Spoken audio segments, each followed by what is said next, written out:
ZeBirdBrain, and today we are talking about compositing, motion design. I don't know. I was like messing around with new nodes and stuff, and you know, I've been wanting to do a tutorial about like the turbulence, noise, and stuff, but I never found like a good subject for it. And I guess I played too much Splatoon lately, but yeah, so I recreated this deep cut intro, and so the tutorials are gonna be about that intro because it includes everything I've been wanting to teach you guys. So in here we have a bunch of shapes with like lines like these, but like how do you make these lines? And by the way, nothing in this was drawn. This is 100% nodes, 100% compositing. I didn't draw anything in this. This is all procedural, and if I click on another frame, you're gonna have something else. So everything changes depending on what frame you're on, okay? So it's all procedural, nothing drawn, and it's all fully customizable too. So welcome to how to reproduce the deep cut intro, which by the way looks something like this. And I'll also put a link in the description if you want to check it out. Good job, Nintendo, the game's amazing, thank you. It's been consuming my days for the past month, and I have no complaint for it. It's just great. Good job. So today what we're going to focus on is how to make these shapes in the first place, like the blobs.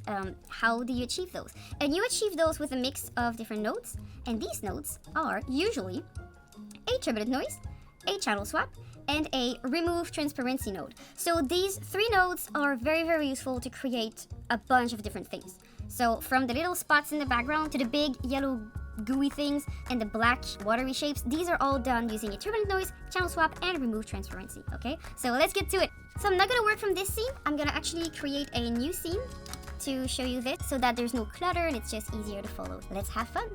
So the first thing we wanna do is get that drawing node and destroy it because we don't need it.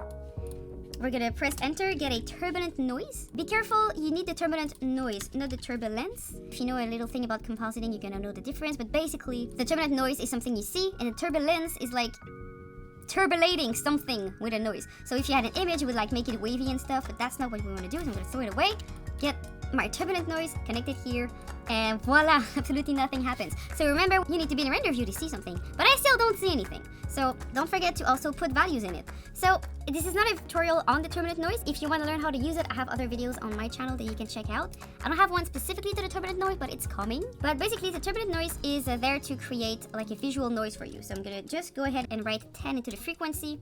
Once I have this little like shapes. If you go to the noise type and fractal type, you can change these to whatever you like. So like I said, it's not a specific tutorial on the turbulent noise. For now, just explore it because I think that's the most important thing with these kind of nodes. You don't have to follow tutorials all the time. You have to be able to discover things on your own with a little help from the documentation, of course. But basically, that's just a node that's going to create a noise for you. There's many different types of noise and they all have different uses. So I'm going to keep it simple and just go with a pertinent fractional Brownian noise. And then what we want to do is we want to be able to use only the white area of this noise as our visual. So just to show you this, I'm gonna get a color card, put it behind so that we have a color appearing behind. Once my alpha is set, we're gonna see a bright pink behind our noise, okay?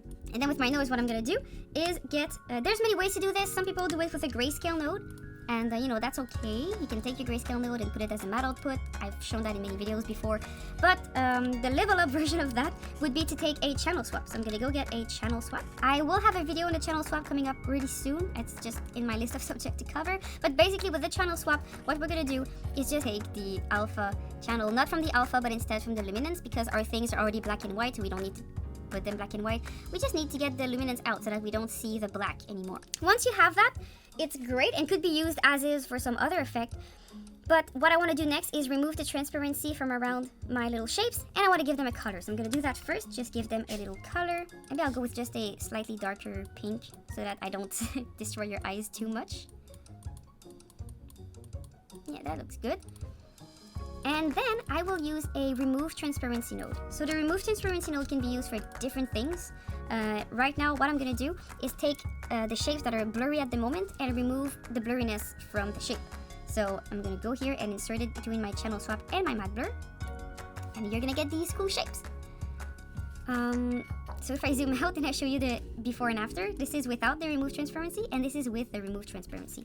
So this is like a basic technique that you can use to do anything you want. So I'm gonna go get my noise here.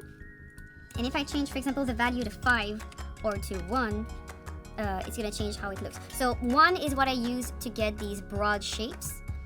And then to get the smaller shapes in the background, what I did is I set it to like maybe 50, I think. Oh, that's way too much. 20? Was it 20? Yeah, maybe it was 20. Yeah, it was about 20 or maybe 15.